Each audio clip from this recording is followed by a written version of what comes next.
Hello and welcome everybody to another episode of Harry Man Hoaxes and Hoodwinks. I'm your host, Nikki Cologne. Welcome everybody. Psh, look at that chat going. Whoo, it's a little intimidating in here. Look at that. That's great. Thank you guys for supporting me and my channel.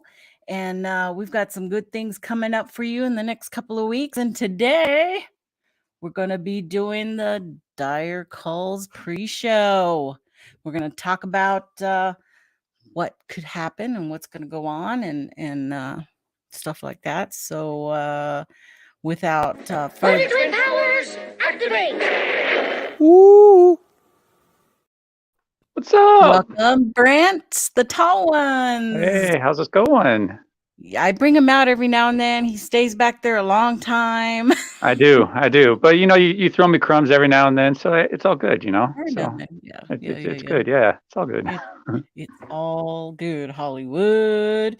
But who else do we have? Man, he always plays that so loud. I don't know what's going on. Yeah, man. There he is. The traveling chef. Oh, man. Oh, no.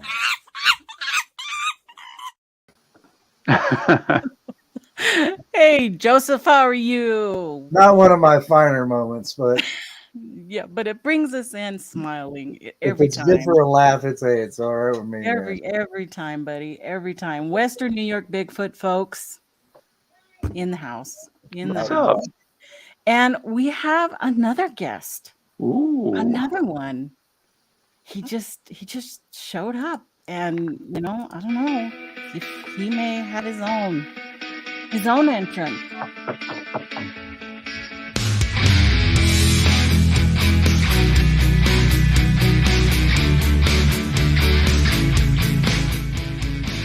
Shazam! Mr. Steve KULLS, Squatch DTV, welcome.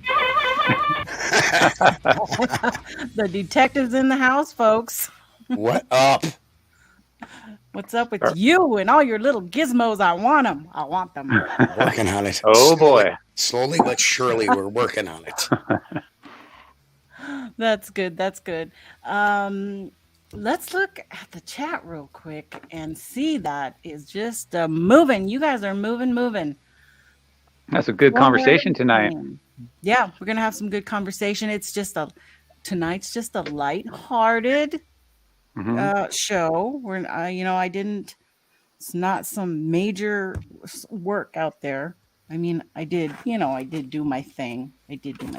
But of course. But, Sasquatch Wizard, welcome. Uncle Bones, Brian and Chewy. Former, I said that. Sarah, my flock is everywhere. Good to see you, sister. Leon's in the house. Yeah. Leon! You made it. You said you made it. You made it on time. Nice. Good. Lester Taylor. I saw that comment you made. He went. I made a comment on I guess the promo for the Rick Dyer thing, and poof, I got it. I heard you. Sometimes I agree. It is, it is one of those things. Donald Fuller. We don't want to forget about Donald Fuller is in the house, folks. Woo! Don. What's up, man? Over there. Who? Enzo, my new friend, Enzo Cyril, everybody in the house. What's up? Batmom, Prairie Friar, Angel. Oh, you guys, my eyes. Michael Haywood, Sharon, everybody. Love y'all. Love y'all. So, let me turn off that music. How do I get back over there? There we go. So tonight I brought everybody kind of came together tonight. So we're going to have a little chat about the whole Dyer versus KULLS saga. Let's call it a saga. Let's do it. I'm down. What is going to happen? And what I wanted to do was talk about things tonight because for December the 10th, it's a Saturday, folks, not a regular Sunday show, but Saturday, we'll be having Rick Dyer on with Steve, and we're going to have a talk about stuff. And that stuff is things that we never continued the conversation. KULLS came on right at near the end of my show. So it kind of left some questions that may not have been answered or asked. And that's going to give us that opportunity. It's going to give me the opportunity to also ask questions about what he's doing now. Okay. So there's going to be all of that. You know, I'm going to do a brief thing about his 2008 and 2012 stuff, but you'll see how I'll do that. But we really just want to get into unasked questions. And there were a lot of questions that were being put out in the chat that I wasn't able to address, mostly because I was so focused on what was going on in the interview, and trying to keep him on track, that that was not my priority at the time. Was to I was brand new. My channel, I think I did 5 shows at that time. He was episode 5. So I've come a long way since then, and I could do a little bit more now. I know how things work a little bit better. And hence, you know, things got brought up to, you know, where Rick Dyer's name's been brought up because he's been putting himself back out there. Mm. So those are things that I want to address. You know, I want to why the TikToks and why all the name dropping of things he's been doing and where that's going. Are we going to be expecting another, you know, Bigfoot in the freezer, or where we're going to go from there? And he's been talking about history channels and expeditions, and that's where I want to go. So tonight is for us to kind of talk a little bit about what we want to ask him, what where we want to take the conversation, and give you guys the opportunity to ask questions tonight that I can write down and work into my conversation with him next Saturday. Lester. Yeah, I like that one. I'd pay. We can do a pay-per-view, right? Hear me out. Pay-per-view, guys, right? We could pick a neutral spot, get a judge. We can live stream it. Pay-per-view, be big. Just a thought. Oh my God. The one thing I do want to say is that I am not coming this from an adversarial position. I know this is being billed as Dyer versus KULLS, but I am there to keep him in line and keep. Anytime he espouses something about the 2008, the 2012 hoaxes, I can be there to catch him if he decides to misinterpret some of the information. If you don't Right. Yeah. Right. Yeah, that's right, folks. That's right. I'm a rat. I'm a rat, folks. I'm a rat finch. I'm a rat finch. Oh yeah. I'm like, why are you saying that? Oh yeah. Yeah. Hey, for Steve, those of you who don't I heard know, talking shit about you on Nikki's show. he was the one who started that part. But to be fair, He's my friend, man. I would do that for any of you guys. If somebody's talking Right. shit about you two, hey, so and so's talking shit about you. And I knew that day, Steve was on his way from some kind of convention or something. Weren't you coming from somewhere that day? I don't even remember. Yeah, I was traveling back from something. Somewhere. And I thought you just had or something. completely weren't available because you had been saying that. Yeah, so, but I got back in time, so or just in the nick of time, or the Nikki of time. The Nikki of time. The Nikki of time. That's right. For sure. Thanks to Joe, you made it right on time. And I was going to bring you on. I didn't have nothing to do with him making it on time. I was the one that ratted Dyer out, man. How did that go? Tell me exactly. It was all text message. Hey, Rick's on Nikki's show. Yeah, pretty much. Yeah, it was. I'm like, dude, he's talking shit about you, Steve. He's talking about how you were all involved and everything in the hoax, man. He's up there lying, man. Bring your papers. Bring your documents, Steve, because this motherfucker's up here lying. Oh my God. And Steve, I can only imagine the fumes coming out of your ears and, you know, did it upset you, or what was the thought at that point? When was the date of that show? Would have been November. What, 17th? You know, I meant to go back and look, and it's almost a year, I think. yeah, it's been a year. Or It a was little over a November. year, yeah, a little over a year. My big planner it'd be a lot. out. It'd be a lot easier if Joe didn't talk to me so much on Facebook. I'm trying to scroll. Oh, okay. I'm at February, so we're doing pretty good. Yeah, let's see. And this ought to be interesting. We're actually going to pull up the phone archives here. December. Oh, was it in October? It was in October. It was October 17th. I thought it was November. October 17th. There's October 18th.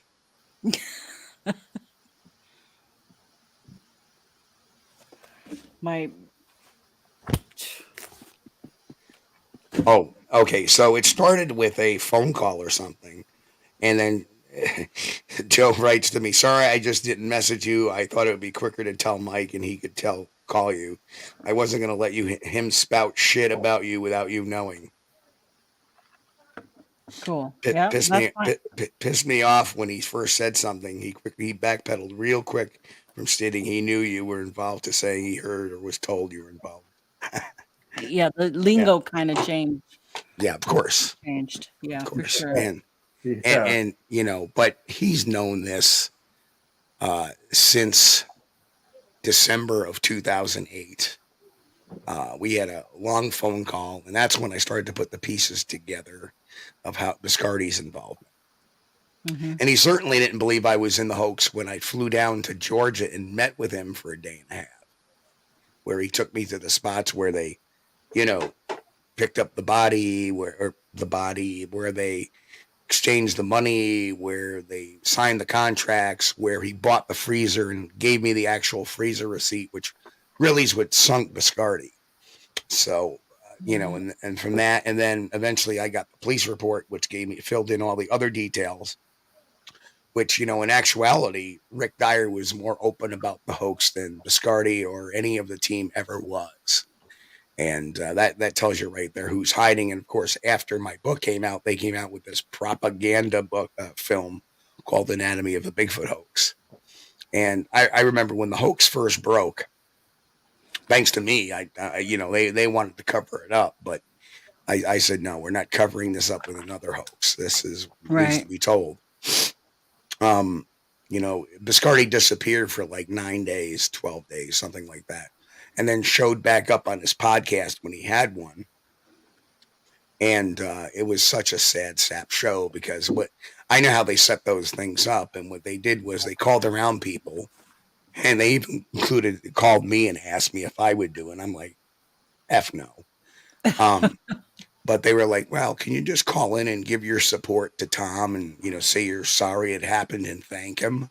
No, I'm not thanking him for nothing. Seeing all these people, oh, thank you, Tom. Oh, thank you, Tom. Oh, thank you, Tom. So the real, you know, Dyer, you know, is right when he says, hey, listen, I admitted, you know, me and Matt, we admitted what we did. He's very true. Mm-hmm. You know, Biscardi never would pony up and say, okay, I tried to pull a fast one. Of course not. He was pretty much a ruined guy afterwards, but, you know, he never again made it to any prominence or, you know, anytime he cried Bigfoot, nobody listened to him. So, and I really think that's what Dyer's predicament is now, is that he managed to gain some traction in 2012. And I think afterwards, after it failed, and, you know, I think that's what really kind of got him going back on. Let me just kind of drop the line that, you know, that's what I heard. Well, who'd you hear it from? You know, that's what I'd like to ask him. Well, who'd you hear that I was involved from? And you better not say Biscardi, because we've been down that road before. Right. You know, fact is, he assumed it. And he made a lot of assumptions based that I was involved because, why didn't you call me after I talked to Biscardi? Because Biscardi told me not to because you guys were all skittish and were going to run away. And he's like, oh, that son of a bitch. And that was really the last time, that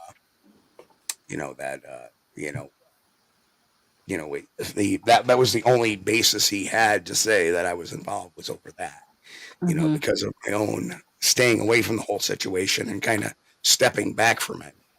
Right. Let me do that. And I think it's kind of funny how when Nikki had him on the show that last time, I think it's kind of funny, and it always strikes me as, and I'm sure other people think the same thing too. It's like, okay, yeah, I admit it. This was a hoax, blah, blah, blah, blah, blah. But oh, no, the one outside the tent is real. I'm like, well, we all know that from the after show discussion. From the after show discussion, he admitted to myself, to Nikki, and to Pat Turner that everything was fake. It was all set up. He complained about the costume being worn. The actor who was wearing the costume was complaining it was warm and all this other stuff. So we know now whether that's all nonsense, and I don't believe he's saying it's real anymore. It really has been kind of mum. that's what I'm doing right now is I'm gotta go look at everything he's done, and I've got to take note of all those things, because if he is saying that again, he could be changing his whole story. I don't follow him like every single moment. I go and I check in on him, just like I would. I check in on different people throughout, these times. What is this person doing? What's Michael Merchant doing this time, or what's, just to check in. That's what I do. And so that's all I've done this whole year is just I check in. Oh, this is what he's doing now, and then I don't check him every day. So, but now that I'm going to be talking to him, it's kind of important that I do know everything. Sure. So I'm going to have to go through and go through all that and make sure I take good notes so that if something comes up, I can be at least knowledgeable about what he's saying when he said it. Because to me, that also plays a part. Sure. I think he probably started immediately after last year thinking, oh, maybe I can get back in, even though he's telling us, no, I'm done. You won't see me again. But from what I see or I hear of, because I really haven't done a deep dive of his channel yet. I'll plan on doing that before next week. But from what I understand is that it's really a different approach than the way he was taking it before. He's not, he's still calling himself the best Bigfoot tracker out there, yada yada yada. Yeah, for sure. But he's not claiming. I don't think he's claiming that he caught a dead one anymore or anything like that. That nonsense. But I could be wrong. Yeah, because I don't know, man. Because he did say, because he's again with Nikki's show, he was like, I'm pretty sure wasn't it something along the lines of, yeah, the one in the freezer was fake because we actually had a real dead Bigfoot, but we couldn't move it. Yeah. Right. But mind you, after the after show, he recanted, anything about ever having a Bigfoot or anything. Yeah. That was nothing. It was nothing, the whole thing. It's just a whole sham. The whole thing was a sham. But and it's we don't have that audio for that. But it's amazing how the second time around, just after 3.5 years, he started to get traction on that, which kind of just shows you the cycle of things. I mean, 2008, Facebook was a thing, but it wasn't as big a thing as it was 3.5 years later. For sure. Facebook was just starting to gain traction in 2008. For sure. So he found this new medium called Facebook, and off he goes. Yeah. Surprise! He is now on TikTok, another social media platform that's gaining traction, and now he's doing that. So, let's see what happens. Let's see how this unfolds. But what he doesn't realize is that there are a lot of people now that go to cross channels. They go to TikTok, they go to Facebook, they go to Twitter, so we'll see what happens.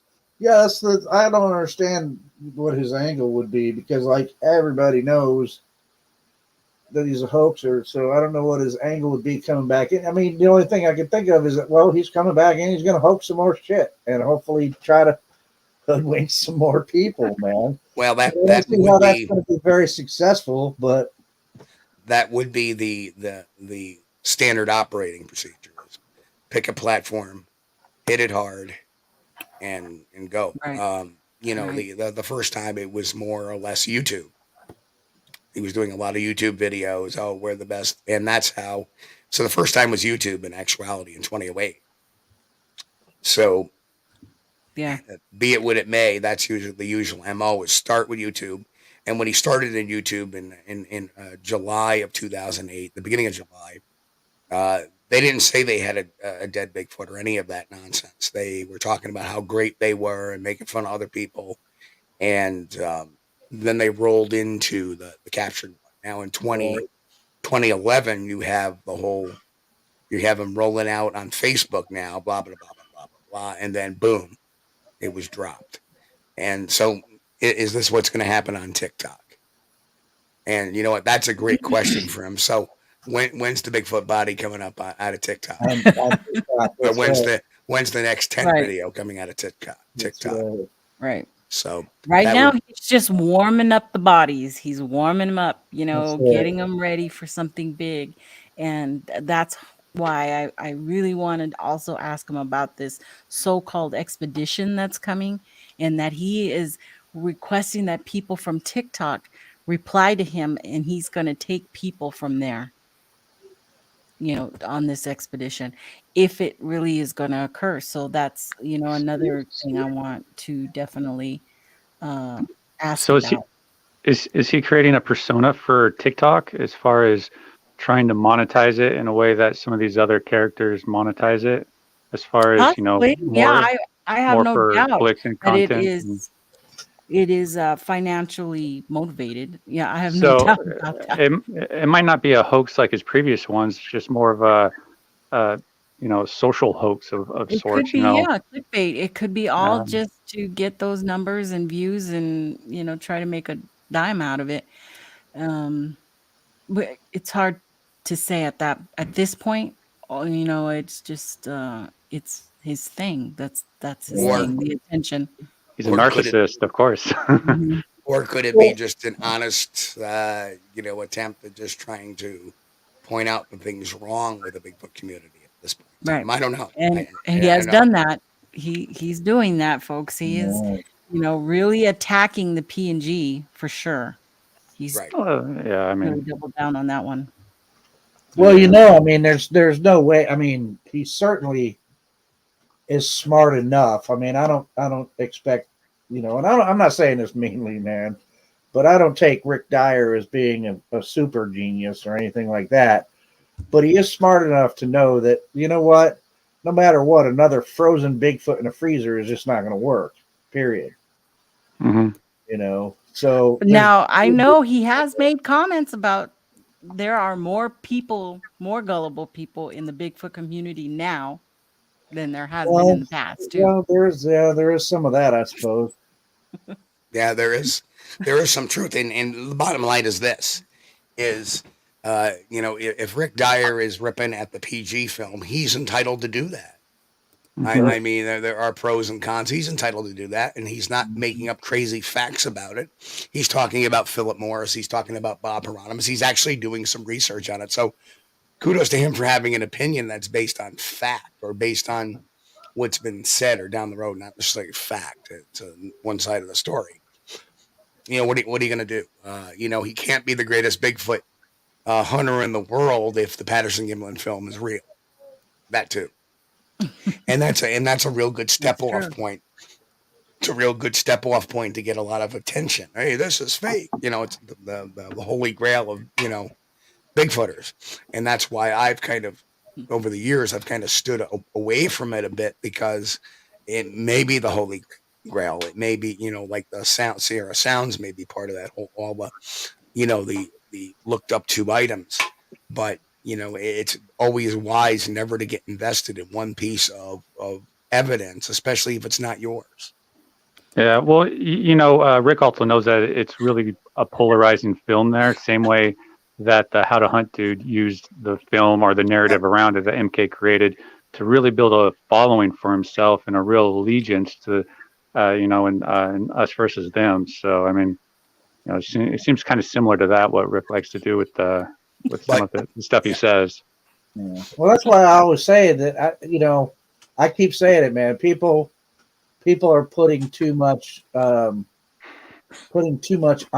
the PG film, in my opinion, man. 55 years later, they're still just because, and I understand why, because it's the only really good piece of video that's ever been really taken, as far as we know. I mean, I've seen some others that I'm not sure of, but I think people are putting too much on it. But good luck to him, man. Because look, people way more technological and way more expertise that in different fields have tried to debunk that film for the last 55 years, and they have not been successful at debunking it. Yeah, it's one of those things where we'll never know. I mean, unless somebody like Bob himself, outside of that, I mean, it's going to be what it is. I doubt Rick Dyer is going to be the one to debunk the PG film. No, he just wants some attention, and it's a good rally call, to use one of the most beloved piece of footage. I wonder how Peter Kane is doing on TikTok, because he's got more of an ARG narrative going, as far as like he created this whole persona, this whole narrative. That's obviously an act for entertainment and stuff. Careful, man. I'm a big Peter. Oh, Kane, yeah. I love it. Yeah, when he came out, a lot of people were believing that it was like a legit thing and stuff, but they don't understand like entertainment part of it. Yeah, you just have to read in his bio. It even says in there, comedian. Mm-hmm. He could have taken. It works for him. It works for him. He gets enough to monetize it and get out there. Even my daughter knows about him. So it's like, well, I don't want to take us on that slant. I'm just he's hilarious. So. Yeah. I haven't seen him in a while. Rick Dyer's not funny at all. Yeah, but I do got to say, one of my favorite arcs of the Rick Dyer thing is has nothing to do with Bigfoot. It's his whole I think it's his whole Taiwan story arc. when he was going over there and he had that whole Philippines, wasn't it? Was it Philippines? Just somewhere over there, yeah. And that whole drama that he got from that was, man, I was glued to it. I was a subscriber, and I was like, ooh, I can't wait for his next video, because it's like reality TV at its finest. If it's true, though, if it's true. I don't know, man. It's like, some of the photos seem pretty real. Well, no, like if you watch the whole videos, like his wife and like that woman, and it's like, I don't know, man. It was so much fun, though. I love that story arc of. I've always said this. You guys have heard me call him my Bigfoot soap opera. Yeah. From the beginning, that's what I always waited to see what was coming up next. But I never sent him any money. That's where people like to do that, and I don't know. Lester said he just saw another documentary using the tent peeker video. He said it won't go away. Oh my God, really? I haven't seen it in a while. Wow. Lester, let me know where you saw that, please. You got to say, Rick Dyer gave us the gift that keeps on giving, right? I mean, well, yeah, you always see that Bigfoot face, when he's fighting with. He gave you herpes? Not me. Oh man, peeker again. Let's see, Wendigo cheese. Ooh. So you know what? Out of it all, when it comes down to it, that's almost like for better or worse. And yeah, maybe it is worse. But one thing that Rick Dyer is going to be able to say is he did leave a legacy He left something. Maybe not a good one. For but, sure. Maybe a little stinky. I'm just looking at it from that direction, man. The guy did make his name. He got his 15 minutes of fame in the Bigfoot circles and on national TV, right? So all over the world. So yeah, I mean, we got clippings from Australia and all over. I don't know, but is it really worth it though? Is it really worth to like be that person, to be that person to just for attention and a few bucks, I don't know. That's what narcissists are all about. Well, man. his few bucks were $50,000 and $185,000. Bad attention, and if the money's a lot of bucks, they don't care. Mm. So, yeah, So let me like Rick, and I don't look. I'm not claiming to know Rick Dyer personally. I've never even talked to him, but I can tell the type, just by watching him, seeing him interact with Steve and Nikki and everybody else, and watching the stuff that he's put out in the past and all this other. I know the type, and yeah, he doesn't. Yeah. So let me. Guaranteed, it was all. If you ask him that question, was it all worth it, Rick? Is it all worth it? And I bet you he's going to say, "Damn straight it is." Yeah. Well, I think he's too much of a narcissist to say anything otherwise. But I think if you deep down inside, I think I don't know, maybe not. Anyway, Steve? I will say this. That did not only hit like 15 minutes of fame. That actually hit pop culture. Well, yeah. And when it was kind of the funniest thing is when I talk, I forget his name. He was one of the actors in Nightmare on Elm Street, and we were talking about the Bigfoot hoax. And I said something to him, and he's like, "That." I said, that made it to Mad Magazine. And he's like, "It made it to Mad Magazine?" Hmm. He goes, you got characterized in Mad Magazine. I go, "Yeah." He goes, "That's better than an Oscar. That's pop culture." And sure enough. Yeah, there it is. The latest comic, The Incredible Hoax. What the heck? What? So, and there is me right there. I want one of those. Saying it's a fake. There's Dumas, which says searching for Bigfoot on it. And there are the boys. We found Bigfoot. Oh my god. Oh wow. That's awesome. I didn't even know that. Yeah. That's cool. So that sucker got framed up and put on the wall. Oh yeah. Actually, it's a color copy. The original is in a sleeve. But what episode is that? That was the 2008. And it was the top 20 silly things of the year. And Bigfoot discovered Scam I Am.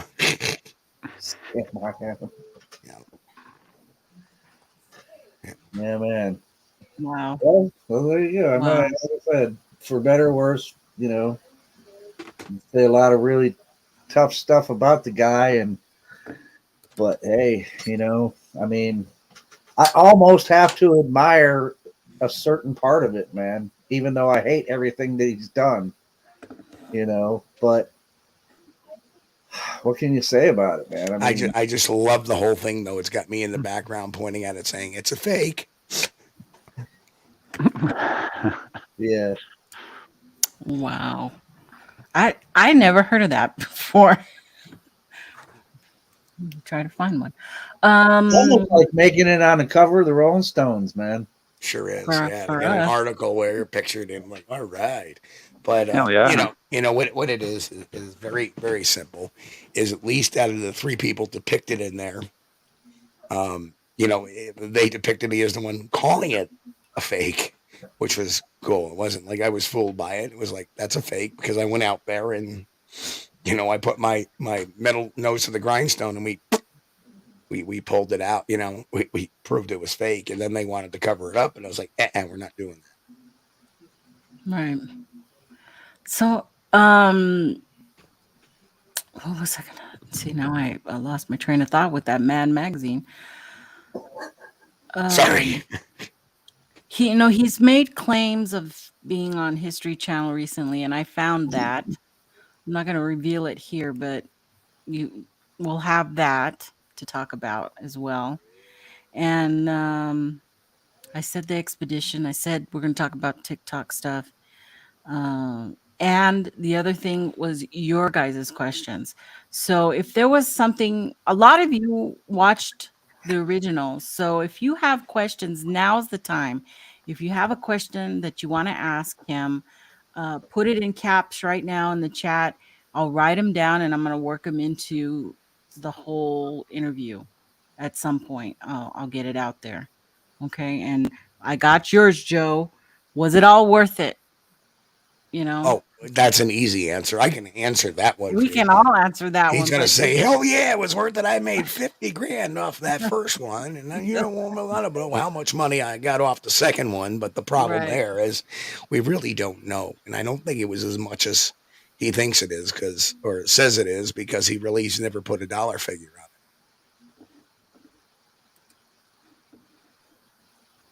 on it. Yep. Ask who? Ask who? What? What would he have done differently if he could go back? Yeah, and you know what I'll say is, yeah, don't invite KULLS down to the body. Yeah. Watch. Yeah. He's going to say that. What would he have done? My eyes, I think, and here's some predictions. I think that if he doesn't say it's Bob Gimlin, he's going to say it's Todd Stanley. Now I'm definitely going to have to be watching this show to see if your predictions on those answers are right. Oh, that's a good question, though. Who does he think? Yeah. He's going to say P&G. He's going to say Gimlin, Patterson and Gimlin. Unless he says Steve KULLS. Yeah. Although, I think she's asking for currently. Yeah. Not previously. Yeah. Hey, wait a minute. I was never a hoaxer. but the important thing to know is if I'm on the show, he's not going to, I don't think he'll take an adversarial tone with me at all. Oh, probably not. No. Nah, they don't usually. He'll be very congenial and, because Rick has this love-hate relationship with me. Who doesn't? So I put that question as for now and, overall and nowadays so that we can encompass both who he thinks. Steve's predictions of what the answers are going to be. Hopefully he's not watching the show right now. He probably is. He can be, but you know what? It's okay. Yeah. And I'll tell you why. Because he has always made the claim that he won't lie to you when you ask him a question, that he can't be taken off guard. Okay. He's going to tell it how it is, and he's always. Well, that's not true either, because when I confronted him with certain things that night a year ago, I took him completely off guard. But I'm sure he'll probably say different, though. Of course, of course, but the tape says otherwise. You can see it's and the only reason why I did that was to get him a little off balance, to hit him with the basically, you want to talk smack about me, let's talk fact, let's talk fiction. I don't have an adversary. I won't have an adversarial tone with him as long as he is the same. He's not pointing fingers at me for doing something that I did not do, or anybody else that they did not do, and pointing the fingers at the correct people and stating the correct outlay of things. I won't have a problem. His opinions are his opinions. He's entitled to them like anybody else, regardless if you're a hoaxer or not. Everybody has an opinion. He's still just a person. Some may have insight. Some may not. We'll see. Lester says Rick has already put out a video saying Bigfoot is fake and everyone is hoaxing. Really? You mean he went the Richter Riolo route? Yeah, that's a Richter Riolo route. Absolutely. But then Rick's the type to also then put out a video the following week about how he shot a Bigfoot or he came across one or something. So, drumming up some business. I have Ask him stuff about that says otherwise, so ask him about Biscardi. Currently, and then we have because his old diatribe was that I would have never met Biscardi if it hadn't been for Steve KULLS. That's not true. He actually left a message for Biscardi. So, he may point the finger at me to that one, and I'll have to correct him as usual. Because at that point, I think he called so many people he forgot who he called. I know he called Moneymaker. I know he called Biscardi. Other than that, I wasn't really familiar with who else he may have called. Maybe he may have called the guys from the GCBRO too as well. But you know what? This needs to be cleared up for me because I don't remember, or I just never knew covering it. I understand all these people that were, shown this thing. Did he actually ever call in actual primatologists, scientists, or anything like that to look at it? Who did? He did? Who? Rick. Rick never did, no. Did none of them that were involved in the hoax, they never actually had scientists take a look at this thing? No, not at all. Not a one. Okay, I didn't think so. Biscardi said he did, but he never named them. The only thing that was ever analyzed by a scientist was the DNA. And that was sent up to Dr. Kurt Nelson up at Michigan University. And that came back as, a possum and human, contaminated by human. And there was a very interesting story behind that when I went down to, Georgia down in February of 2009 to talk with Rick. Rick told me how that played out. Witten and him were in the car, and Dyer said, or rather Biscardi said that what we need to do is cut yourself and get some blood on it. That way the DNA will get contaminated, and that'll be the best result for everybody, is that'll be contaminated DNA. Right. What, Donald, you told me to scroll up to what? What you'll have to read it. This question, I think I got it. I've been writing them down. I'm not saying every single one, but I've been writing anything. And Kaiju asked a question about Facebook Find Bigfoot. I don't think that Rick will have a definitive answer for that, like all-knowing.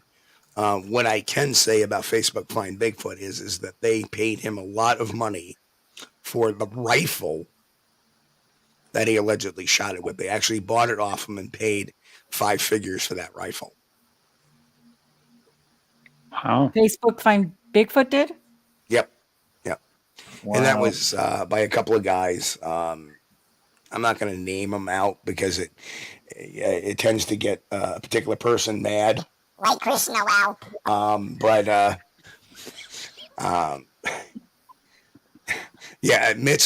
Amidst all this whole thing, the 2001, I said, well, Facebook Find Bigfoot was ran by 2 gentlemen. A gentleman by the name of John Foss and another gentleman by the name of, I think, Jack Anderson. Now, Jack Anderson had already been on with his real name on Coast to Coast AM talking about HARP, which is the government program for manipulation of the weather. But they were, they went under the pseudonym, Facebook Find Bigfoot. They weren't exposed by me. They were actually exposed by Matt Moneymaker because at one time they were BFRO. And one day I get a message when I mention who they are. I get a note in my inbox, and it read similarly.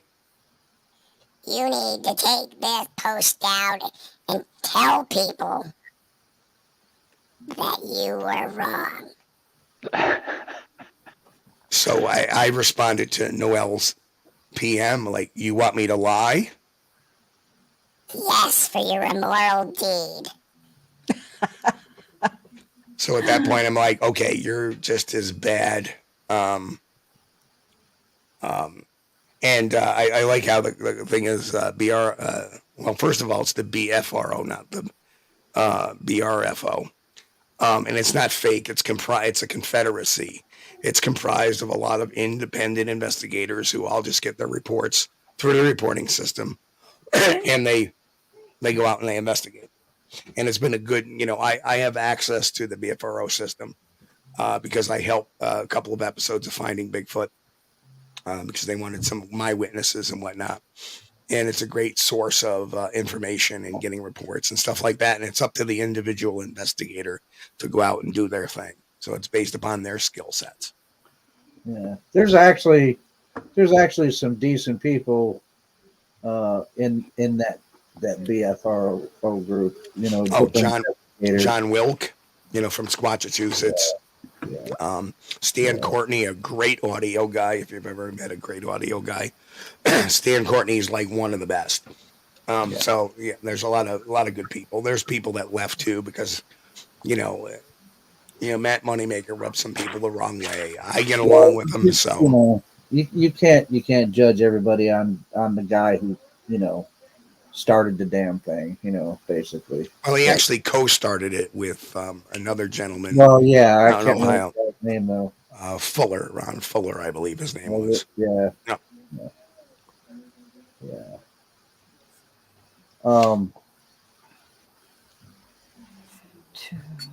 Facebook Find Bigfoot. They're not even on Facebook anymore, are they? I mean, so did they support Rick in Hole? They were for the longest time. And again, what it comes down to is when I flew out to California, I wasn't planning on doing it because I didn't have the money to get a plane ticket and go to California out of my, I was doing other things. When Rick made that challenge, and my whole thing was, I'm not going out there. You want to show me something, bring it to me. But all of a sudden, the Facebook Find Bigfoot guys call me and say, hey, listen, we want to send you out there for us. Because we want to see if it's real or not, too. So they had kind of taken, all of a sudden, I think there was some talk between them and Rick, and they kind of started having their doubts. So they sent me out there with free, they had a ton of frequent flyer models. So they said, here, we got a ticket for you. Go. Okay. Oh, so they were the ones who sent you out. Yeah, exactly. Okay. Yep. They said, if you want to go out, we'll fund it. Okay, fine. I did. Went out there and Rick played his little shenanigans there. He was never there. And that night I flew back. And unfortunately, and I did call, John, and I, told him what was going on. He was very disappointed. So I think after that point, they had no value in Rick at all. So, I mean, they're definitely, they may be, how should I say, they may be biased about Bigfoot videos and about Bigfoot things and really wanting to prove it exists. But I think in the end of the day, they weren't, complete, John is a very successful businessman. And at the end of the day, he wasn't about to really string himself any more along. Mm-hmm. Okay. I got kind of a complicated question to ask him. Well, it's not complicated, Nikki. I would like to know that because I take a look at people like this, especially like somebody like Rick Dyer and Associated that go to such lengths to do these hoaxes, and I understand why they do it for the money, blah, blah, blah. But this is the question I want to always ask them. And my chair, I hate when that happens. Did you decide that, hey, let's just hoax it all because that was easier than actually going to do scientific investigation on it? Or was it just because you just never believed that Bigfoot could even be real, so you just went straight to hoaxing? It was, well, they didn't go straight to hoaxing. They went in other words, why didn't you try to be a legitimate researcher? Okay, so you want to know, did you ever, well, he does, that's a good question. Okay, did you ever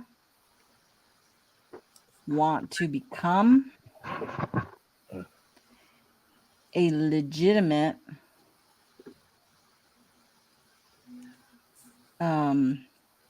researcher. So, because he has talked about,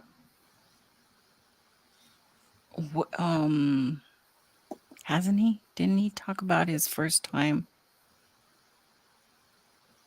I don't know. I think I think it started truthfully in 2008. It all started as a joke originally, and I think when Biscardi got involved, it got his mind going.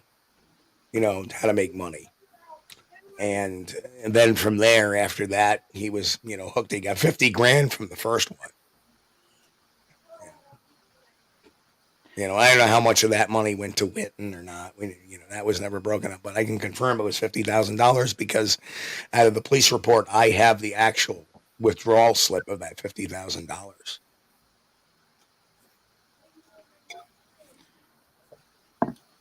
So we want to know if there was any interest earlier before the 2008, right? I think he said he didn't know anybody in the Bigfoot community or anything, because that was that whole thing with you. He didn't believe in it. Witten certainly didn't believe it. So I want him to reiterate that point. In fact, it was very interesting because Witten had told me, when I had conversations with him, he goes, in listening to you talk, Steve, he goes, I'm more apt to believe that there may be something out there. I'm not convinced, but he goes, listening to you kind of are logical about it. Witten was like the really only one that he really showed some remorse about the whole thing. He, like you said, that he thought it was going to be a big joke and people would get laughs. He goes, but people are generally mad and hurt over it. And I was like, oh, what did I do? This is not what I got in it for. But, he is not a sociopathic, narcissistic type of person. And it's kind of funny because when you saw the videos first come out, everybody thought Witten was the brain of the operation.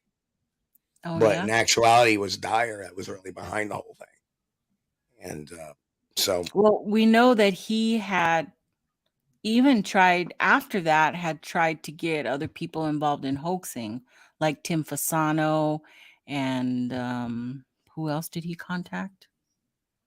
He tried to contact somebody else to see. Moneymaker. I'm sure he tried. All the big groups. He was trying to get attention to himself. I think it was the thing. I think he was trying to build it into a bigger hoax to perhaps get an organization behind him at first. And then you have the interloper Biscardi come, floating in and, say, and I remember this to this day. I go, what Rick said to me, and I believe it because verbatim, again, this was at a time when Rick was, not involved in the hoax. He admitted it was all wrong and he was being kind of quiet about it. He was kind of saying didn't know what my involvement was and was trying to throw shade at me. And I had a frank conversation. And he says, well, what happened was the first thing Biscardi called him, Biscardi gets off the phone with me. And what made sense is everything Rick said fit what I knew that he did not know. Like Biscardi saying, well, I'm going to call him up and give a piece of my mind. And then what he did was he calls up Dyer and says, I know what you ain't got is real, but there's a way we can make money out of this. And that is, to me, rings very true of how Biscardi talked, knowing Biscardi. So I was like, oh, okay, that all makes sense. And that's why Biscardi, got quiet with me for a period of 4 or 5 days after that call. And then called me up, finally says, I really think they got it. And he was trying to convince me. And he was trying to convince his team. And he was trying to see the only people that knew that this was an out-and-out hoax were the three of them, was Dyer, Witten, and Biscardi. The investor certainly didn't know who put up the $50,000. The team didn't know. But, and I remember that day, that night at, the farm out in Eaton, Indiana, when his own son, Biscardi Jr., TJ, we were sitting up listening to, I had flown in, I got in at 4, so I missed the whole press conference. I missed the DNA. In fact, that week, Tom had sent out some DNA letters or emails saying what the DNA was, and he lied in that. He actually changed it to DNA/ape, not human. the DNA was human/ape, not possum/human. So he had sent that to a bunch of people. Did not realize that that's not what the DNA came out to be, because I was in the air when they said it was, a possum with human. And so we're sitting there listening to Nori at midnight and listening to this guy saying, "That's my costume. It's been altered." And I know my costume. I'm out here in Los Angeles. We make these, we send them out. And I remember the look TJ gave me was like, and we both had that look of like, something's not right here. So we go to sleep, and then like at 4:30, 4:45 in the morning, I get a tap on my shoulder, and it's TJ. He's like, "Come on, let's go see if this son of a bitch is real." And we went and we started banging on that ice until finally TJ gets a hold of a hair and he pulls it out. And he goes, and he goes just like this. He goes, "Check if it's real." Because he knew I would figure it out. So I grabbed it, I put it under this big magnifying glass, and I go, it looks like plastic to me. It's, I can see right through it. It's brown in color, but you can see right through it. It's clear. So meanwhile, Bob Schmalzback gets up, and we both at the same time go, how are we going to figure this out? And I go, and both him and I at the same time, burn it, because plastic will curl up into a little black ball if it's burned and melt, whereas hair will burn like a stick. So we burn it, and it just went into a ball. It was plastic. So we knew at that time we were dealing with something fake. And then, but that was all anticipated by Biscardi. I don't think he anticipated it being that quick. Right. I think it wasn't going to be until after the fact. And Biscardi, although said, "Oh, well, I got scientists coming in on Tuesday," he never said who the scientists were. But he was very sure of who the film crew was, and that was the crew that filmed the alien autopsy hoax. That the producers of the alien autopsy hoax. So the whole game plan, and that's what, Rick Dyer didn't know. I was like, what was the game plan? He goes, to create some sort of documentary that, doing a Bigfoot autopsy. And he didn't know. I know what Biscardi was saying to me. "Oh, I got the people from Fox that did the alien autopsy video to come out and film it this Tuesday." Well, never got to Tuesday, but that was the game plan. Put out this thing for a couple of $1 million, and they're all rich. So much to all this. It really is. A lot of shit happened. Very, very deep. Very deep. Yeah, it's always perplexed me that and I always just wondered, is it like, was he ever like, just actually wanting to do a serious thing? No, because the psychology of it.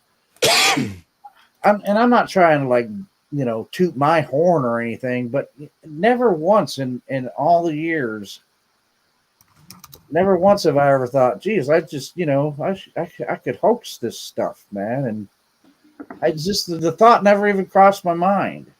So it makes me wonder, and especially those people that are actually started out as quote unquote legitimately researching, and then all of a sudden start hoaxing. I don't get it, and I just wondered if Rick was ever in that camp, or if he's just one of them people that now hoaxing is easier than actually putting work into real research. So more like lying with Rick. And I can make an money accomplished liar way, and a manipulator. Yeah, I can make money that way. That's why he's a used car salesman, man. You're not making a lot of money in the actual research. Nobody that I know that's doing legitimate research or, making like bank from the research. Well, there's no money to be made in the actual research of this subject. There's only money to be made in the retail side, which is okay, or you sell false narratives or whatever, Right. And just for the record, I don't think there is anything wrong with trying to make a buck today by selling stuff. Oh yeah, absolutely. Yeah, retail it's huge here. Yeah, as long as it's honest. you always have people poo-pooing on people for that, though. Yeah. You do. No. Oh, Well, yeah, you're no. just trying to make a buck. Oh, you have a website now and now you're selling merch. Oh, you're trying to make a buck and screw people over. That's a bunch of baloney. Well, You don't here's have to buy that stuff. You're If you don't getting like something it, for your don't money. buy it. Like You if know- somebody wants to sell T-shirts and hats and stuff and mugs, Where's you my know, mug? yeah. I mean, if people like you and they like your, you know, and maybe they want some of your stuff with your organization's name on it or whatever. Look, Okay, I buy so merch. let I buy me merch all the time, let but me, I'm let me getting something for my money and I know what I'm getting. You know, the dishonest stuff, you know, the hoaxing for money and all this other stuff. That's what I say is dishonest.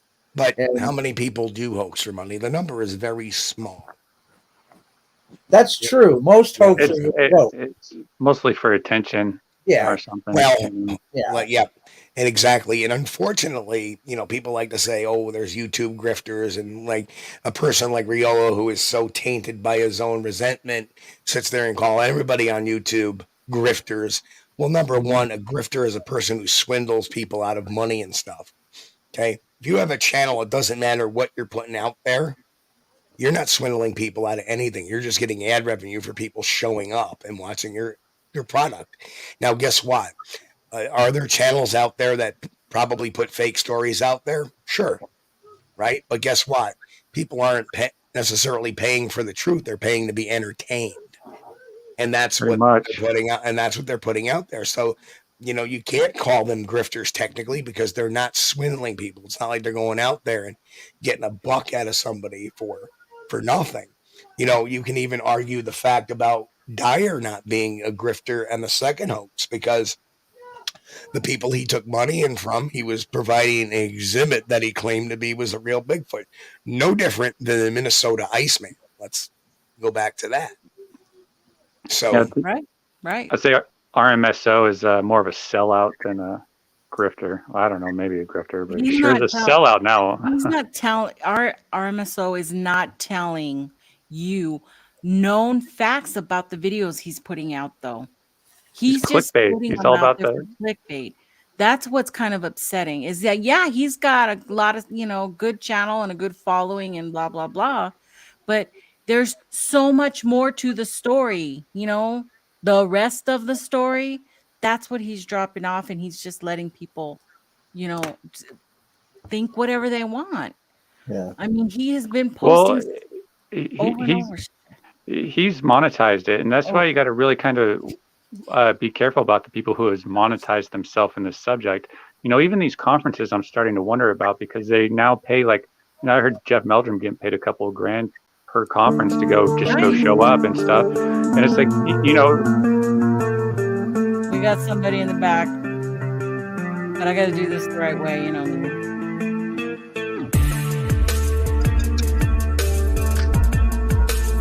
Welcome. We have Jeffro in the house. Intro music? Like that's your intro music from now on, baby. It's all yours. Oh, so I'm honored. Welcome, Jeff Harding from the Pine Island Research. Yeah, no, Brent was just saying something. I was listening to what he was saying, dude. Oh, I forgot. Probably with that. I'm sorry. I went blew him up. Well, the dynamic that everybody has to try to wrap their head around here with Rick coming on the show is that, you know, the obvious that everybody has questions they want to ask, and they understand that what he answers may be truth or it may not be truth, even though he claims that he can't be ambushed because he's willing to answer anything truthfully. What's hard to wrap your head around is he'll say things that seem like, hey, he's just being honest. Like the guy's just at that point where he's like, screw it, right? I'm just going to tell you. I don't have any reason not to tell you what you want to hear. But he still doesn't believe a lot of the things that he's saying, you know. He believes that he told me he believes he's the most qualified person to prove that What the Bigfoot hell was exists. that? I don't know. He said he believes he's the most qualified person to prove that Bigfoot exists. And, I was telling Steve about that, and he says he doesn't believe that, Yeah. He says it, but he doesn't believe it. So when you say, well, is this true or not? Well, it's somewhere in between, because is he living this grand illusionist type messed up glitch like he believes it, or doesn't he? I think he's going to make a lot of claims that he's going to claim is the truth, and it's just going to be a matter of, does he actually believe that, or is he just telling you that because he wants you to think that he believes it? And I think Steve's position is that it's all manipulative. There's a thought process and a reasoning behind everything that he says. It's easy to chalk it up to the guy's an idiot. He's got a MO here. He does. Believe it or not, he's got an MO. He's not just being honest, so to speak. Right. Yeah. Somebody just discovered Steve has a soundboard. How is that working out, Steve? You like it? It's working out pretty damn good.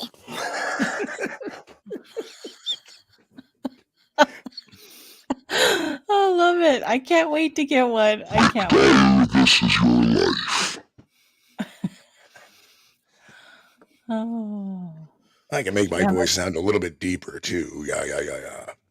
I'm gonna have to drop my Venmo. I was surprised at how affordable they were, because Steve, not only the one you showed me, I found 5 or 6 others that are all under $140. I mean, yeah. But you know what the amazing thing is thanks to this now, and it was like last minute, I finally figured it out. I'm like, I'm just about ready to put this to rest. Let me just try one more thing. And we finally now have the caller line working. So the cell phones can Wi-Fi in or whatever. So the cell phones can Skype in. They call it this phone number into Skype, and they get to talk to us. So it's really going to be cool. Kind of cool thing. So, and you can probably control the pickup and the hang up, just 2 different buttons on your board. So it's pretty simple. Well, the way I have it set, I just click on the. I can click on them a number of different ways. You can just remove somebody, or you can mute them from StreamYard with push of a button. So what?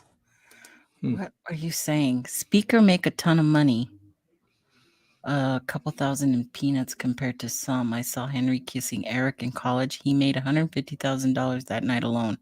I think that's a typo. I think he meant Henry Kissinger in college, and he made $150,000 in the night alone. Yep. Oh, for an appearance fee, yeah. Yeah. But as a speaker. Oh, because we were talking about how much. Okay, gotcha. There are now researchers in this community that are charging big money just to be interviewed on a show like this. Right. Yeah. That's crazy.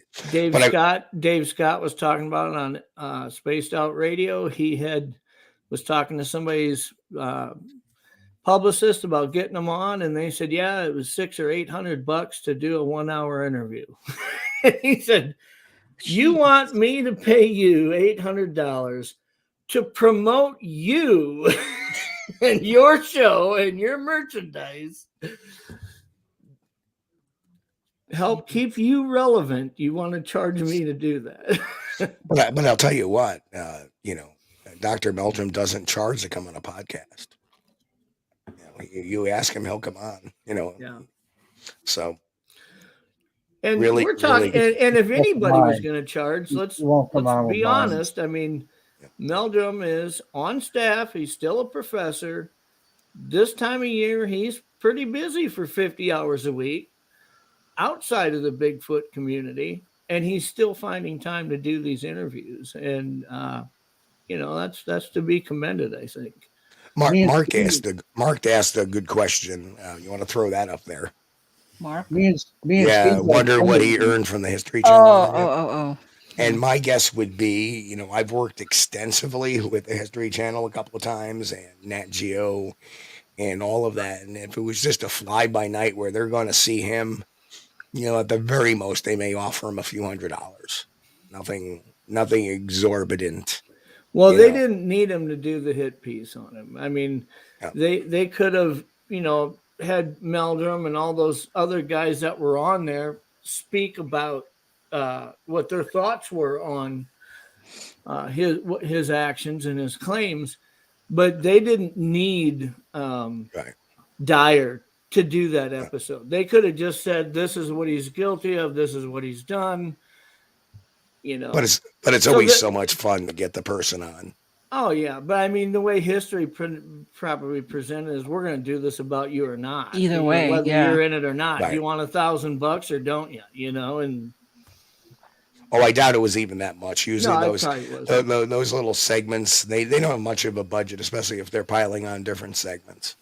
So I understand that. Right. I mean, there was only one gig that I was ever offered money for, and that's because I had to go to Scotland for 9 days. And so that was the only, because they took me away from work. I did get offered a couple $100 for use of some video by the History Channel. I never took it. I never got it. I never took it. No, that's okay. But they, you know, what they offer is very, you know, not anything you can say, oh, I got $25,000 to appear on this. No, you didn't. You know, that's just horseshit. Pardon my French. The BBC contacted me about when the whole thing with Rick was happening. They wanted to use a clip from one of my videos that I used to do like 8 years ago. But it never made it. It never went on or anything. I thought it was only French if you said "lay horse shit." Le horse. Oh, Rick doesn't charge for podcasts. Actually, I know, not for this. No, he's just coming on to get some. He's so excited to do this, he'd probably pay you $100. I mean, so I know people would look at the situation and think, "Oh boy, he's going to reluctantly come on and let you guys hammer him with this stuff." No, he's frothing at the mouth for the chance to come on. He's ready, yeah, and he's even contacted me a couple times, and the last time was, he goes, "Is this pre-recorded?" And I go, "No, it's going to be live." And I thought, oh shit, he's going to back out if it's live. And he said, "Oh, good." That was what he said. Oh, good. He wants it to be live, folks. Well, you know, truthfully, as I told Jeff before, you know, I like hard interviews. As how many interviews have I done? Which is, oh, how did you get in Sasquatch? What do you think they are? Sure. What do you know? So when people start throwing me some devil's advocate stuff, or you know, what was the truth about that? I like the challenge of that. So there is some, you know, and I think it's like a Jeff Meldrum shoebox. I mean, think about it. You know, for Jeff Meldrum, people say, "Well, you come on, right?" Or even Doug Hychek and some of these people that go around to these conferences, the people get them on the podcast and they ask them the same damn 10 questions over that they've been asked 5 million times, right? It's when you start, like with Doug, for instance, you start asking him a question about e-bikes, which nobody asked him about, but it's like a little side passion. His eyes light up, you know. And if you can figure out what Meldrum's interests are outside the community and tie them together and things, you get more of an interactive interview. But if you're just going to have them on to ask them about the same 3 footprints everybody asks them about, the same 2 video clips, it's just like, it's just a canned response for him. Mm-hmm. It's the same thing over and over and over. Well, that's funny because, damn, me and Steve had dinner with the guy, and I still can't get him on my podcast. Yeah. Well, he's busy. He is busy too. Oh, I know that. You know? No. From what I've heard, he tells me, just keep emailing me, man. Yeah. That's what you got to do. I will. I'll keep emailing you because he already knows. I already told him. I said, man, I want you on the podcast. I don't want to, like you said, Jeff. I was like, I don't want to talk to you about the same crap everybody else has been talking to you about. I don't want to cover the PG film. I want to talk about something totally different. something that has to do with anthropology and etc. I don't want to talk about the film. That's it. I want to talk about some of the other stuff that you're doing and other, the other hypotheses that you formed, etc. And he's got a good one. He's got some good hypotheses, and that's exactly, I guarantee you, that's what Jeff Meldrum will call them. I think that's the trick to getting some of these, but anyway, more popular people or bigger names, bigger draws on a show that's smaller like ours is that you got to make it fun and interesting for them. And, they don't care how big your channel is or how many views it's going to get. If you let them know straight out, here's some of the things I want to ask you about. And it's different than all the other stuff they get asked. It is. One of the main things, though, is Steve and I really have to hammer down on the after show. Okay. Once we get through the first half of this thing, is how honest is Rick going to be about things that were talked about in the after show? And that'll tell us a lot right from the beginning, so we can say all we want what was said, those 3 hours after the 3-hour show. But it doesn't, if coming from him, it'll be something different. So, who would be an exciting guest on this show? There. Chris Noel. What? I didn't hear it. Chris Noel. Oh. Come on, you have to speak chipmunk, Nikki. You got to speak chipmunk. I'm learning. I got to learn chipmunk now. No, it's another thing on my. Well, I could talk like this a little bit too. I've created a monster here. Yeah. Honestly, I think Chris Noel would be a pretty interesting interview. Well, he's a firm believer of all things Bigfoot. He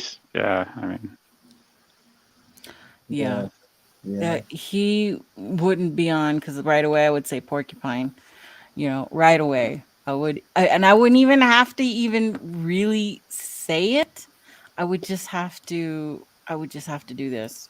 Just have a porcupine go across the screen. There you go. During the I would interview. just have to go on this. Well, Christopher Noel, there's a gray area there to address that. I think a lot of us have predetermined where we would stand on it, but is there a question to be asked about, is Christopher Noel from the beginning going about this with the intent to hoax? Or is he just stubborn and maybe even borderline ignorant to a point to where he cannot double back and say I was wrong? You know what I mean? Right. I don't think he's purposely trying to hoax anything. I think he really believes everything he says. Agreed. I think that Joe, I think that even if you showed him, look, I think you're wrong, and he looked at it, and in his mind he thought, you know what? So maybe I am. Jeff, I think his pride keeps him from going. It's not pride, Jeff. It's not pride. I remember in that conversation I had with him on that Facebook chat, it would be a great shame for us not to work together because we are such important researchers for New England. So that's his own self-elevation and narcissism. Mm-hmm. Wow. And the story. And, when I saw it, I was like, oh, you got to be kidding me. This guy's throwing that out? It's just so in his head, it's the idea that somebody as great as I am can't be wrong. Correct. Yeah, there's a big difference. If that's what's the dynamic that's going on, because we keep talking back and forth. I don't know if Chad's confused or whatever, but that's the big that is a totally big difference huge difference between Noel and Dyer. Dyer, absolutely. Sure. Noel, I don't believe is a purposeful hoax. Not at all. Not at all. I think that there are a lot more people who are, if they're guilty of something, are similar to Noel. They are type A personality narcissists who will not admit to being wrong, who can't believe in their head they could ever be wrong. Then there are people that went out with the intent to make $150,000 hoaxing anybody. I mean, you get into that intentional thing other than Dyer and, Todd Standing straddling it. I mean, I don't. Todd's who else fits in that box? I mean, you might come up with a few, but I mean, I think you could come up with dozens that could, to some degree, relate to the Noel trend. Right. And I don't think Todd said. Todd said if he ever did hoax anything, he did it to protect the species. I don't think. I don't. Well, if Todd's not doing anything to protect the species. Todd is out for Todd. But as far as Chris is, I don't think he's even delusional. I think that he just has his bias. He has no bias. He has or I should say, he has a confirmation bias towards Sasquatch, that if something weird goes on, that's a Sasquatch. Mm-hmm. And he doesn't look outside those. I mean, yes, he's a very educated man, but still, Eric Beckshard was a very educated man as well. And if anybody listened to a couple of weeks ago, I had the show with that guy saying how Bigfoot talked to him and stuff like that. Just that's delusional. I think Chris is just, his bias clock is off. And I think there's an argument to say that Christopher Noel may be the most educated man and qualified person to do research that simply refuses to apply the scientific method. Agreed. But I believe his education was in philosophy, not necessarily science itself. No, but I mean, as far as the, coming up with options and saying, what's the least plausible, what's the most plausible when exploring, how do I develop this theory? I think to him, right out of the gate, he looks at 5 and there's only one that it can be. And that's the one that he first threw in his head. Everything else is impossible. And how dare you question me because I'm here? Well, you'd have to ask yourself, has anybody ever changed his mind on anything? I mean, can we look at his background and say, has there ever been a point where you felt a certain way and somebody changed your mind? I'm sure Scott Carpenter has, because that's his little buddy. And, I'm sure amongst his little egotistical clique, I think that, they may change their minds or keep their opinions fluid, but hey, it is what it is. People could say that about us too. So, the one question that I did ask him directly, and he answered me, and it told me everything I needed to know. Afterwards, I was out of questions, and I asked him. I said, "Did you show this?" Because I told him, and I was being polite. I'm like, I really think it's a porcupine. And did you actually show this video to any wildlife biologists and ask them what they think it was? And his answer to me was, do you really think a wildlife biologist would be open to Bigfoot? And I went, okay. He's lost in the narrative. You really can't. That's why I don't. You can't compromise it. They're not going to tell me what I want to hear. And again, there is a way to, why more or less what I'm thinking is, why would I show this to a biologist? They're going to shoot down my belief, and that's what it is, belief. Right, and plus, I'm sure in his head he's like, I don't need to show it to them. I know what I know what it is. Yep. In his head, nobody's more qualified to make an assessment on what it is. Nobody is. I hope he just releases the raw footage around that documentary with the porcupine, because he said he was going to go from like IR to thermal or something like that, and he never did. He never showed us like the whole thing. Not that it really matters, but it'd be interesting to see if he actually did see the porcupine and just edited out of the film there. Makes you wonder. There's a whole psychological part of this whole phenomenon that lots of people don't pay attention to, man. But it's involved, man. People think Bigfoot. Oh, it's simple subject. No, not when you start getting into it. And with all the players that are involved and all the personalities that are involved, there's a whole psychological thing, man, that involved with the people that are involved in it, man. That just I want to do like a whole thing on that someday, but I'm not a psychologist. So Well, that's something that I'm just like really fascinated about now is the psychology behind why some of these people do and say the things that they do. And, you know, some of it is just, you know, misidentification, or they get led down the wrong road because they came in with a bad investigator. They came in with like Colorado Bigfoot or whatever, and they think that that's the truth about Bigfoot when in fact it's the farthest thing from reality. You know, and it's just, I guess it kind of. What the truth about Bigfoot is. That's the whole damn thing, man. It's like, be wary of the ones who say that they know, which he does. And I will tell you straight out. What do I know about Bigfoot? Almost nothing. Mm-hmm. I know what one looks like, and I have a bunch of guesses. Yeah. I mean, guesses, man.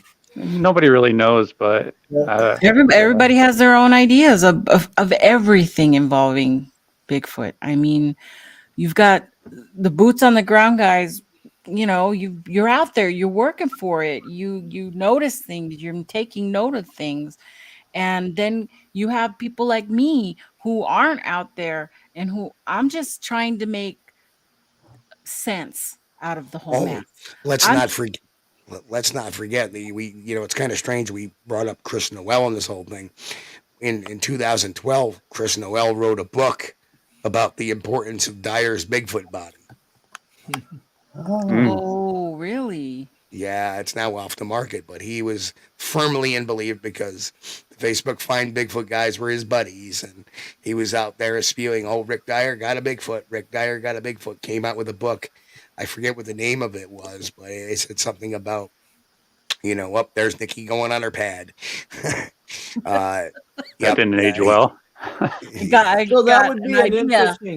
that would be an interesting question for Dyer, is to ask him if he believes that Christopher Noel's porcupine is a Bigfoot or is it a porcupine? Because if he says, "Well, I think there's a chance it may be a Bigfoot," you could see where there's a two-way.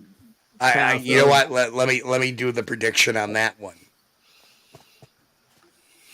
Hell no. That's good. I would like to make a request, Steve, is during this interview, could you please bring back the porcupine scale? I think when Rick makes a claim, live time, you should be putting up the graph of 1 through 5 porcupines based on whatever he just made the claim of. Live time porcupine rating. Lifetime. Yeah, well, you never know. Yeah, but we should be holding these influencers to a higher standard than most. So, we should really, the whole thing with Christopher Noel was all fair. It was all fun too. It was all fair because he is an influencer out there passing around bad information. So, the thing about Noel is it comes right down to it. Like, I'm sorry. Go ahead, Nick. There's so many of us that when we saw what Noel was doing, there was so much humor involved. I mean, it was just so damn blatantly stupid that it and was look at funny. it wave at me. Yeah, it was so waving. Stupid that it was funny. So it's like, it's hard to show up with the cross, the hammer, and the nails to go after the guy because you're too busy laughing at him, right? Okay, guys, I gotta roll off and set up for my show at 9 p.m. But it's I know. I just got the notification. It's like, Hey, what's that? Hey, Bigfoot! Are you talking to me? Hey, don't walk away! Well, I'm gonna be like, if I ever see another one ever again in my life, man. Hey, see you over on the other side, guys. We'll see you soon. See you, man. Bye-bye. Talk to you later. See you. So, we've really talked even more than I thought we were going to talk. That's why I wanted this show, because this can't happen on Saturday. We need to get straight into the show. and I wanted people to be able to ask questions. I know you're going to want to ask questions. So let me get to this real fast. My moderators for the show, okay, I don't want you to block anybody, but if you feel that somebody's getting out of control, you are more than free to time people out as many times as you need to. If there are trolls from other houses that come in and you know that they, don't belong in our chat, then we'll deal with that and most likely block them, because I don't have a problem with blocking people. Okay, you should see my list. You next, Donnie. So don't be afraid to block anybody if necessary. Okay, if you can have an opinion, okay, but I don't want people calling him names.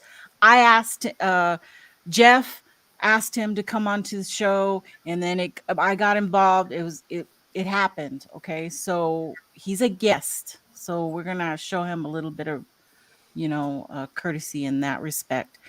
But so yes, Donald, you've got back your wrench.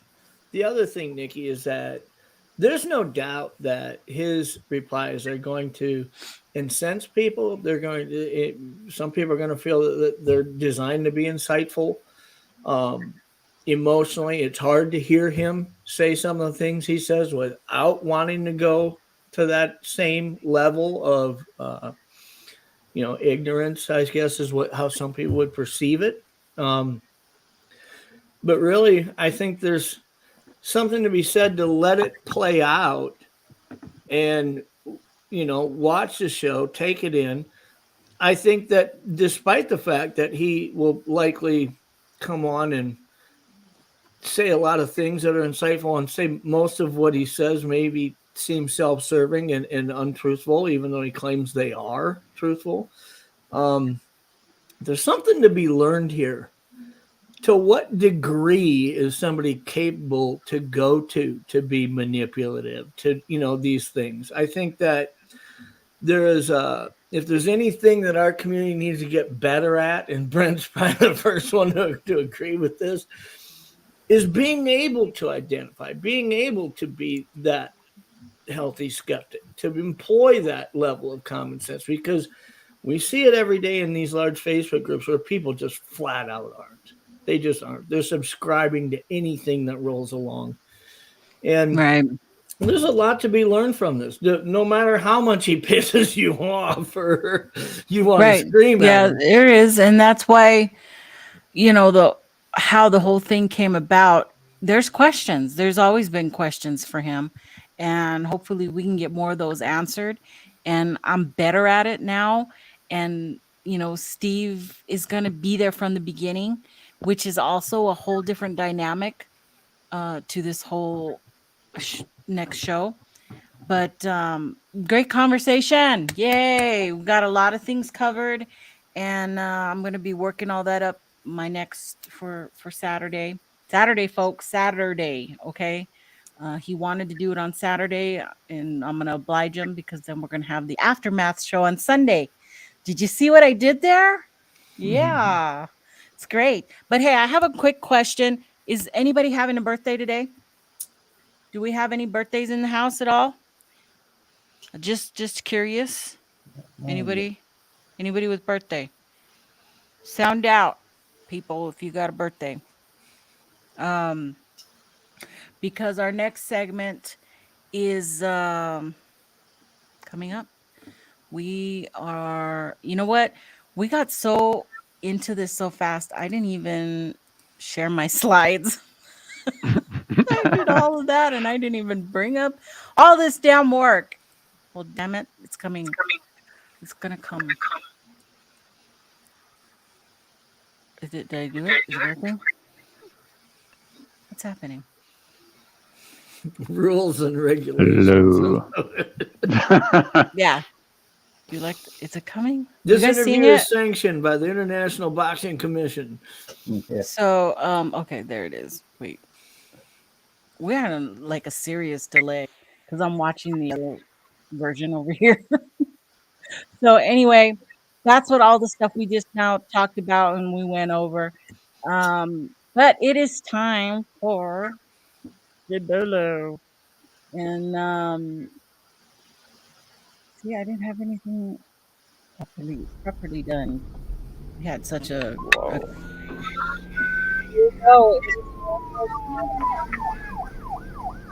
and we are going to be doing. See, when they do it this way, it sucks. I have to come over here to do it. I wanted to put a bolo out for the Forensic Mystics. It's a group by Cassie and Akashi. You need to go check out their channel. It's a great channel. They talk about the UFOs, Bigfoot, true crime mysteries, and the way they do it is it's awesome to listen to them. They do short little videos that they're putting out, and they have live shows as well. So check them out. I did put their link into the description. So check out the Forensic Mystics.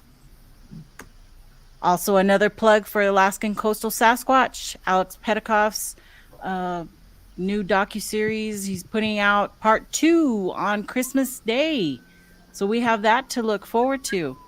So everybody keep an eye out for that. It's wonderful. If you have not seen it, you've got to see it now. Go to Small Town Monsters. It's Small Town Monsters. I always want to say Small Town Mysteries. Small Town Monsters. Or Alex Petikoff's his YouTube channel. Facebook is also on Facebook. Yeah.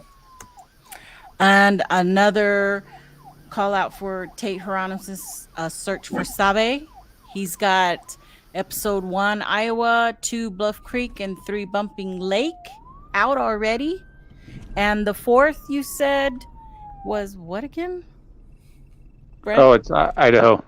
Idaho's going to be coming out pretty soon. So keep a lookout for that.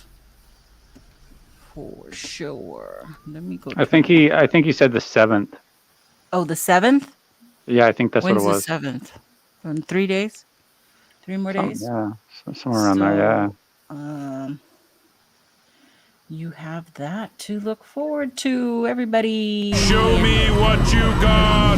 Jim, you heard them said, show me what you got. Show me what you got. I want to see what you got. Oh boy. Okay, so it is time for Show Me What You Got. And today we've got... Oh, God, I saw this today, and I just wanted to croak. I did. People are talking about this like, oh, my God, that's the best I've ever seen. Come on.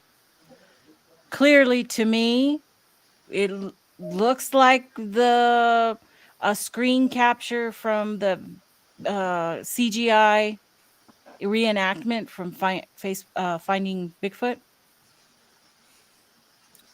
You know, remember how they always do the reenactments? That's exactly how it looks to me. Because that's the same face if you go back on Finding Bigfoot. But there was people, and the poster said this was from a picture, from a painting. He said painting. But that's not a painting. That can't be. But I don't want to go through every single Facebook Finding Bigfoot movie show just to find this exact thing. So if anybody has time and wants to do that, you are more than welcome. You are more than welcome. Well, the other zoom onto it. What? The other red flag is there's only one. It's only one picture. Oh shit! See, I can't zoom in from here because I'm on my slides. I'll get it in a minute. So that you'll have to figure a way to zoom in on it. And I don't even remember where I pulled it from, honestly. But here's the next one. It's been out again, coming out and around again. This is like the third time this year. 5th. That this has come out. This is the Norm Glasser photo, people. Okay? And it's just it's just a curio odyssey in a jar, or in a behind a glass at a museum. So there's that. But I mean, it is scary looking. That picture, anyway. Sure is. What's going on here? Okay, the next are a couple of videos that I pulled. There's not going to be any audio, okay? But I will explain to you what's being said. This first one is out of North Carolina, a Hickory man out of McDowell County. Says he's had them in his backyard or whatever for a while. And this was actually out of their news station. And has this photo, well, a video saying that there was 3 in his property. So here comes the video right now.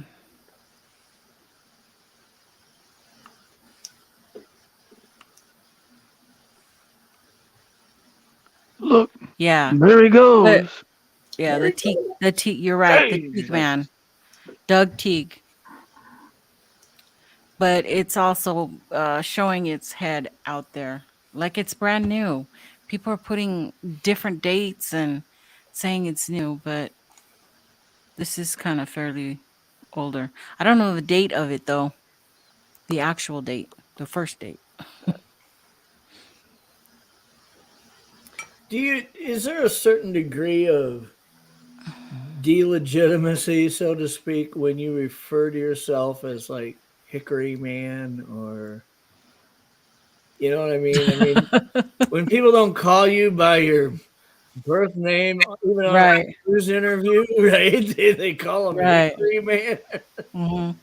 And oops, we did it again. So sensitive, this thing. Here, this one has been featured in several different groups as well as RMSO. Was it RMSO that brought it to the world? Yeah, there's a lot of concerns here about how he circles into that boat that bay, and it's perfectly framed right in the center. And shit, it's probably Kelly Shaw in the boat making content for his channel. And this is supposedly out of Ontario. For whatever reason, he just circles back perfectly to catch this thing centered right in the view. We'll never know. I mean, we won't, you know. That was the only shot of it right there. He's gonna. This video is going to kind of zoom in on it a little bit. Let me see if I can get to that. Maybe it's Kelly Shaw in the suit. It's my boat. Find the zoom in part. I mean, the running part looked pretty good. The concern here when you watch the whole video is his narrative of... Wait a minute. What is that slowed down? Because the other one, it was running. Yeah. This is a slowed down version right here. Oh, okay. The narrative is that when he's driving the boat, he's saying, you know, hey, so-and-so, you've been wanting me to give you a tour of the lake, so here it is. And he starts maintaining a certain speed up the length of the lake, in the middle of the lake, and for apparently no reason, turns about 140 degrees over into this bay, just out of the blue, and pulls that close to shore and captures this thing. Right. I can't zoom in. Okay, I've got this locked into my slides right now. I can't zoom in. This is it. If you want to find it, go find it. It's on. You can find this one particular on the RMSO website. But it's out there everywhere. I mean, just go to scroll. So. I still vote Kelly Shaw. Okay, that's enough. That's enough of that. We've seen it. And this is a really old one that just came to my mind.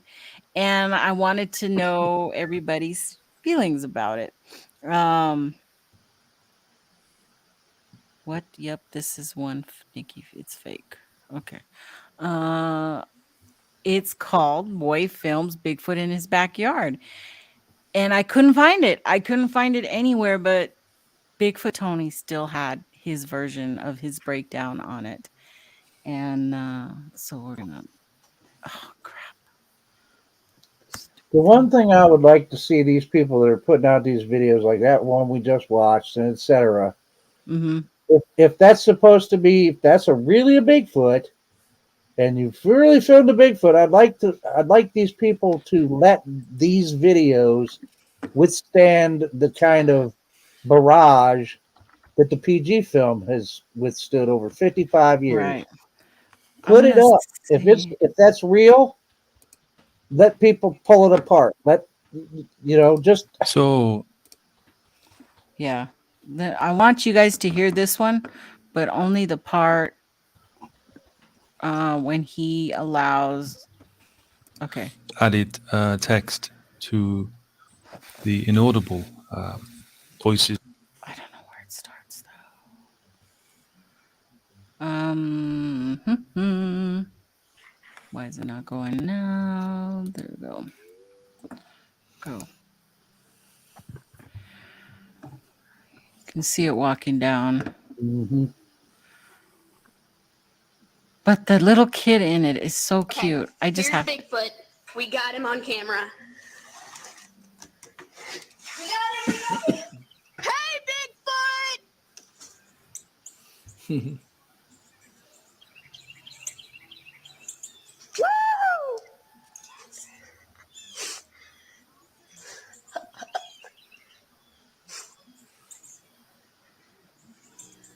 He's still up there. I can see him.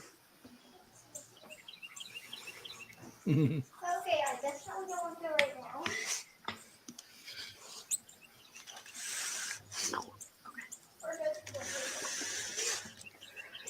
Anyways, we have a fence. No, we have a fence. We're in our backyard.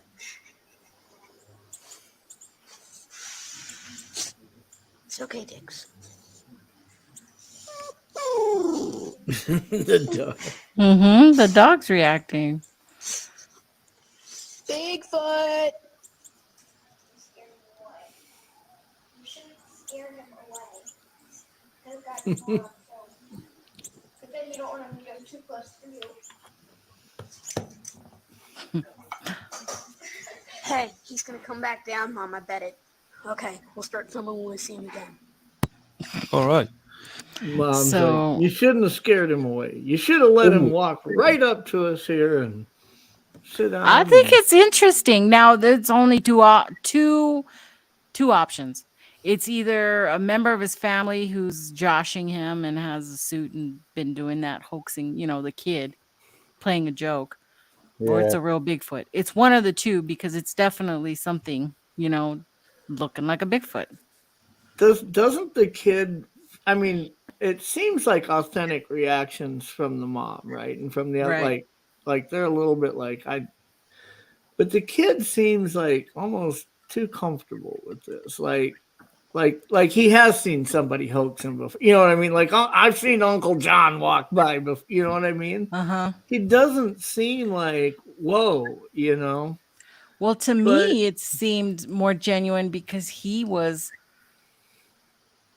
acting as if, I seen him before. He definitely had seen him before. Like he's really open-minded to it. Right. And not scared. But the mom seems scared. If you can hear her in the background, she doesn't want anything to do with him. Well, imagine if Mom had heard her kid say, I've seen him before and all this, and she's skeptical of it. And now she's seeing him. Right. She's probably even more freaked out. Like, Right. holy shit, my kid was telling the truth, It is pretty wide and the arms are long. I don't know. I liked the video. I liked it. I don't know if it's real or not, but I liked it. I would say the same thing to Bigfoot too. I'd be like, "Hey, Bigfoot." I mean, what do you say to it? Yeah. That's what I would do. I'd be like, "Hey, Bigfoot." You'd be like, Woohoo!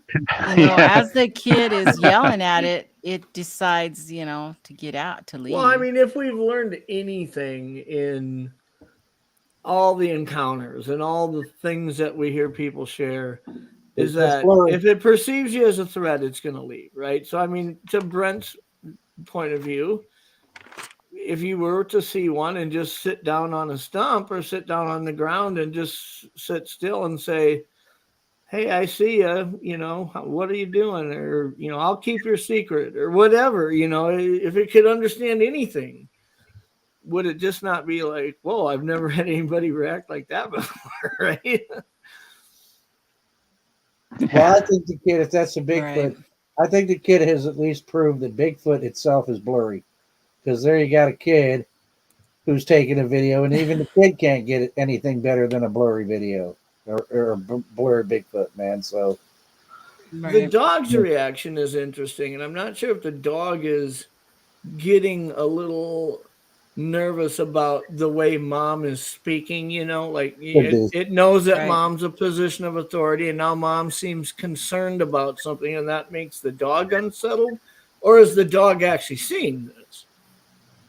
Yeah, that we don't know. We don't ever see the dog. We don't see them, Yeah.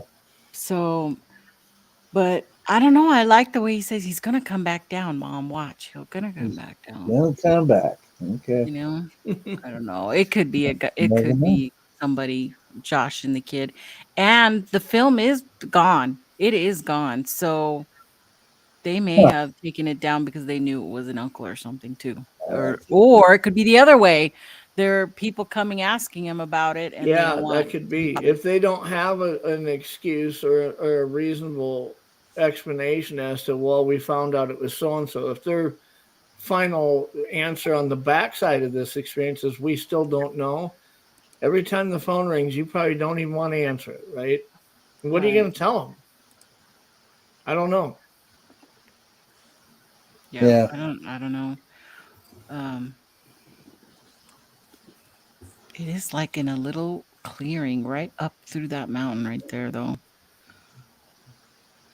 Well, it reminds me of, Breedlove and Petticoff's documentary of how they went up to that high ground and they got to where they had one sight lane where they could see that fireplace, right? That may be the sight lane where this Bigfoot can actually see those people. If he moves out of that clearing, maybe he, Mm-hmm. Right. Yeah. I don't know. It's interesting, though. I think it was interesting. So, but you can find that on Bigfoot Tony. I don't know. Has he taken down all? I don't think he's taken down all his stuff. I mean, I ran into this one, but it's the only place I found it. Yeah. Do some measurements of the terrain, etc. Figure out just how big it was. That kind of stuff, man. Who knows? Yeah, and like I said, this was years ago. I remember seeing this, 5-6 years ago? Maybe it could have been a Bigfoot. Could be. It could be. What's going on? Oh, Nikki's Notions. I don't have my music. Shit. Forgot where it at. So, true friends are never apart, maybe in distance, but never in the heart. I just loved that. Because that's how I feel about you guys. Cheer. Oh. And we have Bigfoot in the news, but I think I'm going to cut it short, guys. There is a couple out there, and you can find those. Just go to Google, put in Bigfoot in the news. And, we didn't find Bigfoot yet, so. But we haven't found Bigfoot. Spoiler. There was a few. There's definitely a few articles there, but nothing that we have to talk about. Wouldn't it be funny if you turned on CNN or Fox News or something, and scrolling across the bottom was nobody has found Bigfoot yet. Update. Nobody has found Bigfoot. Still no Bigfoot. And the only other update is I did finish my wood burning the other night. Oh, nice.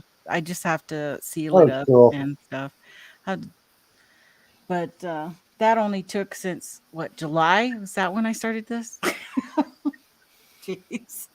Get a little distracted maybe sometimes. But hey, you guys, appreciate you guys being here. Jeff, Joe, Brent, as always. Thank you guys. Thank you guys in the chat.